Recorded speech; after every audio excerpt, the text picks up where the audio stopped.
The U.S. now saying Russia has added 7,000 troops along Ukraine's border, even after the Kremlin announced a withdrawal of some troops from the region.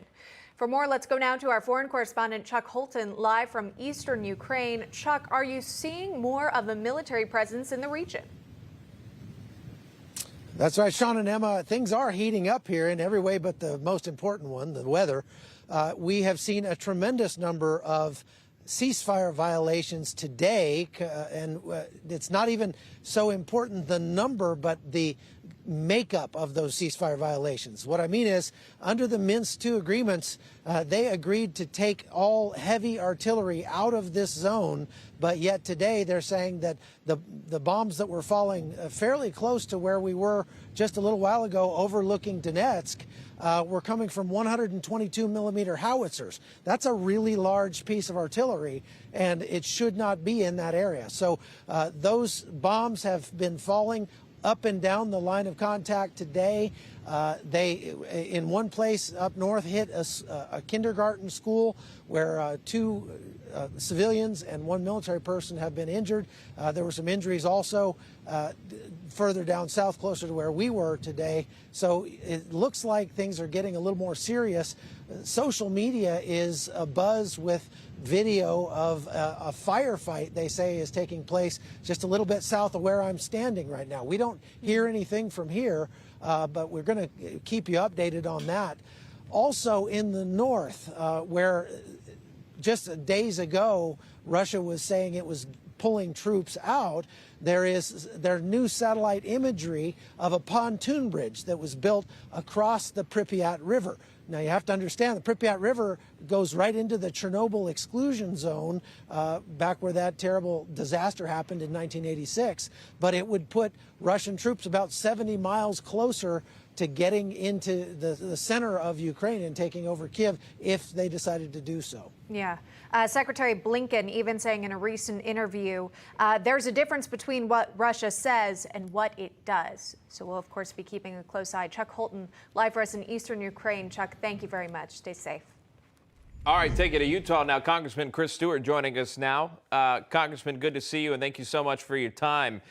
Let me talk Russia-Ukraine with you for a second. It seems like this is really gaining some traction when you look at the facts. You've got 7,000 more troops on the Ukraine border, according to U.S. officials. You've got a U.S. diplomat expelled from Russia, according to the State Department. You've got ceasefire violations that we've already seen. And then you have the president recently, just moments ago, responding to a gaggle of reporters saying that the threat is very high and it's very likely that Russia will invade, not today, but within the next few days, according to reporters there, as the president was departing for Ohio. Your thoughts on the matter?